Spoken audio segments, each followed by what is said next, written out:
Yine hemin küçe, yine hemin duman. Ben sana inandım, sen bana yalan. Bir ömür verdiğim o bakışların, sen deme ruhumu eyleyip talan. Taş değil besnedir köksünün altta, hiç mi sızlamadı için bu vakta? Ben seni ucaldı başa koymuştum, sen beni koymusan kara torpakta. Gözümden düşenin yoktur değeri, yandırdın içimde olan her yeri. Gidişin ele bir zerbe vurdu ki, tanımaz oldum ben bu derbederi. Gözümden düşenin yoktur değeri, yandırdın içimde olan her yeri. Gidişin ele bir zerbe vurdu ki, tanımaz oldum ben bu derbederi. Ay vicdansız, ay insafsız, beni koyup gittin nece günahsız. Senin için sevgi bir oyun imiş, ben kaldım taleyle tek ve penahsız.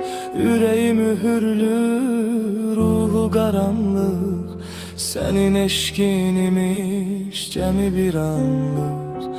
Ben seni sildim artık hayattan, git yaşa özünle, o bir yalandı.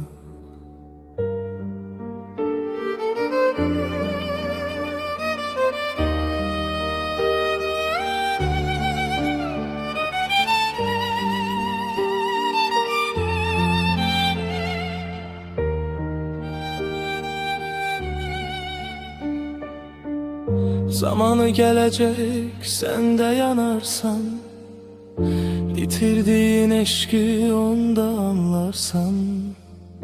Gezip aktararsan benim kokumu, yadların koynunda tek uyanarsan. Diz çöküp önümde ağlasan bile, qayıtmaq mümkünmü sönen bir küle? Sen benim içimde elə öldün ki, daha ihtiyaç yok hiçbir teselliye. Git artık, senin vicdanın sana bəsdir. Gözümden düşenin yoktur değeri, yandırdın içimde olan her yeri. Gidişin ele bir zerbe vurdu ki, tanımaz oldum ben bu derbederi. Gözümden düşenin yoktur değeri, yandırdın içimde olan her yeri.